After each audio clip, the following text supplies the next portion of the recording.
নমস্কার বন্ধুরা, আজকে ঘরোয়া উপকরণ দিয়ে বানিয়ে দেখাবো সুস্বাদু চিকেন পকোড়া। আমি এখানে হাড় সমেত 3 কেজি চিকেন নিয়েছি, কেটে পরিষ্কার করে নেব। আমি এইরকম সাইজে চিকেনগুলো কেটে নেব। আমার কাটা হয়ে গেছে। দেখুন, এখানে আমার 2.5 কেজির মতো চিকেন হয়েছে।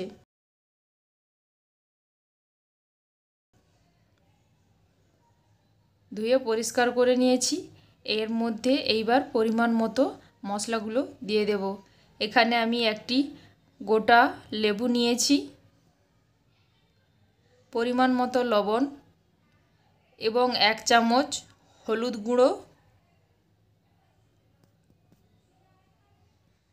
হাফ চামচ কাশ্মীরি লঙ্কার গুঁড়ো, 1 চামচ জিরে গুঁড়ো এবং 1 চামচ ধনে গুঁড়ো, গরম মশলা হাফ চামচ গুঁড়ো,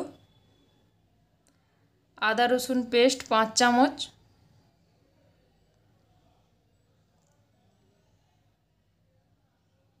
এবং সয়া সস 2 চামচ, 1 চামচ গোলমরিচ পাউডার। এখানে আমি 5টা ডিম নিয়েছি, 2টো ডিম দিয়ে ভালো করে মাখিয়ে নেব।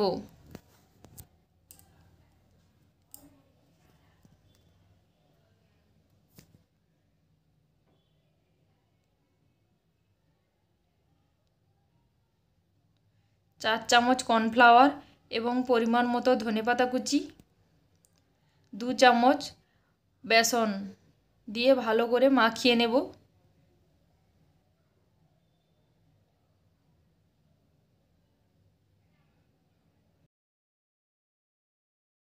আমি এখানে আরও কিছু উপকরণ দিয়ে দেব।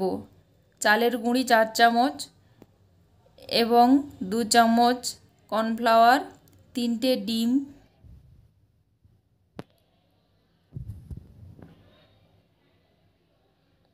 এবং 3 চামচ টমেটো কেচাপ, 3 চামচ সাদা তেল দিয়ে ভালো করে মাখিয়ে নেব। যত ভালো করে মাখানো হবে তত ভালো করে চিকেন পকোড়ার টেস্টটা হবে। এখানে আমি মাখিয়ে নেওয়ার পর 30 থেকে 40 মিনিট ঢাকা দিয়ে রেখে দেব।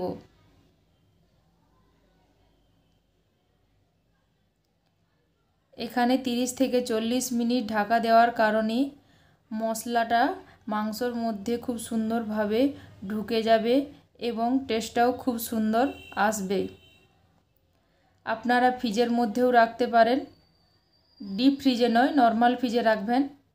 এখানে আমার কড়াই গরম হয়ে গেছে। এইবার আমি সাদা তেল দিয়ে দিচ্ছি। এখানে আমি 1 লিটার সাদা তেল দিয়ে দেব। আমার তেল গরম হয়ে এসেছে। এইবার আমি এক একটি করে পকোড়াগুলো ভেজে নেব। মিডিয়াম ফ্লেমে পকোড়াগুলোকে ভেজে নিতে হবে।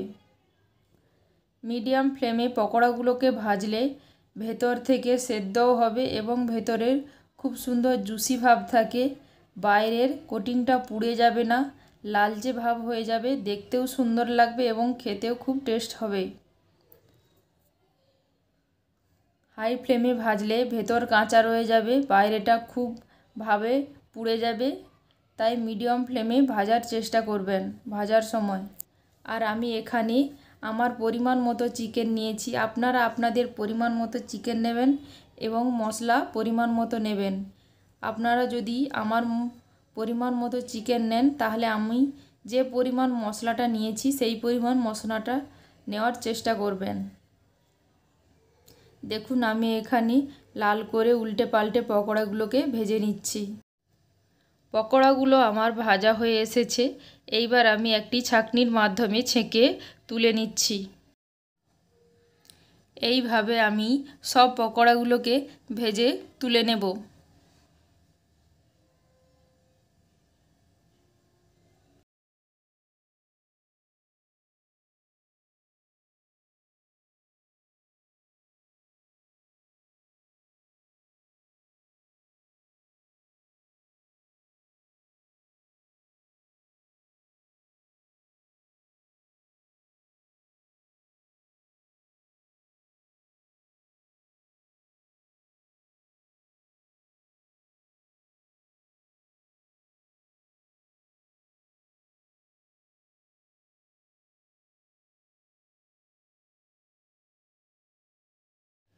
এখানে আমার সব পকোড়াগুলো ভাজা হয়ে গেছে।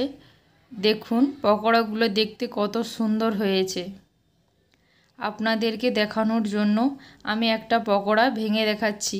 দেখুন ভেতরটা কত সুন্দর সেদ্ধ হয়েছে এবং বাইরেটা খুব সুন্দর মুচমুচে হয়েছে এবং লালও হয়েছে। এইবার আমি একটি প্লেটের মধ্যে টমেটো কেচাপ দিয়ে আমি এখানে পরিবেশন করছি।